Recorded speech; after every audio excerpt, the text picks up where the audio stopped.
कराची में सिंध के सीनियर वज़ीर शर्जील इनाम मेमण की सदारत हेठ ट्रांसपोर्ट खाते के कामूरन जो इजलास थियो। वधीक तफ़सील हिन रिपोर्ट में।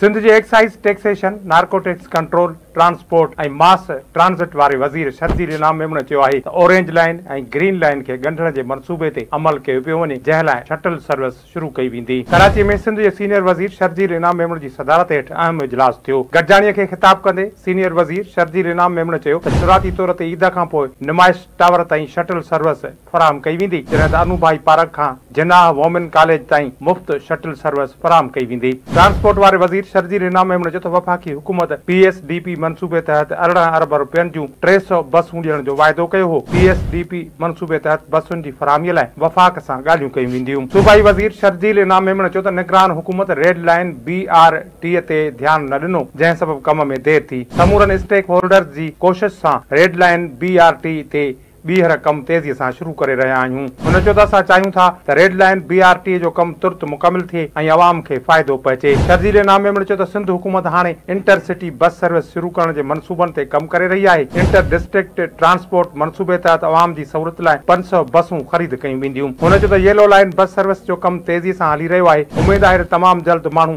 येलो लाइन बस सर्विस मां फ़ाइदो हासिल करे सघंदा। सिंध हुकूमत पारां कराचीअ खां हैदराबाद, मीरपुर ख़ास खां हैदराबाद, लाड़काणे खां सखर, लाड़काणे खां कंबर शहदाद कोट ताईं बसूं हलायूं वेंदियूं। इजलास में secretary transport Asad Zamin, MD SMTA Kamal Dayo, trans Karachi जे वक्ती CEO Shumaila Mohsin, red line, orange line, yellow line जे अख्तियारनि, इंटरनेशनल कंसल्टेंट ऐं ॿियनि ऑफिसरनि शिरकत कई।